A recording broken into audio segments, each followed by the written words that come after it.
өлкө башчысынын өкүлү. Мен көтөрө турган маселенин маңызы президентибиздин дарегине багытталат, андыктан жакшылап угуп алсаңыз. Акнет деген компания бар болчу. Анын ээлери бар эле да.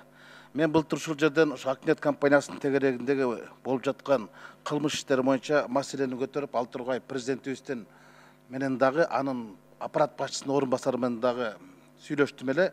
Бардык нерселер мамлекеттик кызыкчылыгында эч кандай мамлекеттик рейдерлик жок болгону, салыктан жашырылган акчалар жөнүндө, аракеттер жөнүндө сөз болгон. Мен ошого ынандым эле.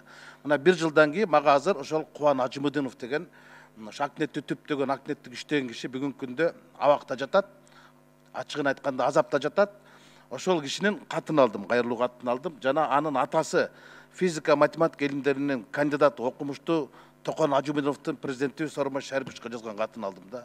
Мына 1 жылдын ичинде булар ал кезде эсеби камакта, ээси эркиндикте эле. Эми болсо ээсин камап салышып, эсебин ачып алышып, ачып алган аз келгенсип, ал жердеги 910 миллион сом акчаны ортодон тополоң салып бөлүп кетиштир. Өлүп кетиштир.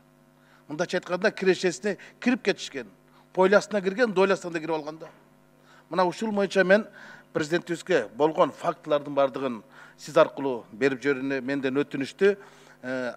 Азыркы күндө ишкер абакта жатат. Жаза аткаруу кызматы врачтар консилиум чыгарып, октябрда ага тез арада операция жасаш керек деген да. Бирок ага дагы мүмкүнчүлүк берип атат да. Бул деген эмне? Бул рейдерлик эмес, бул адамдын өмүрүнө болгон коркунуч да. Же аны сындыруу аракети, же аны тындыруу аракети болуп атпайбы? Мен дагы өз ишкердим айланып, журналисттер менен дагы баарлашып, бул боюнча журналисттик иликтөө боюнча бир топ балдардан өтүндүм.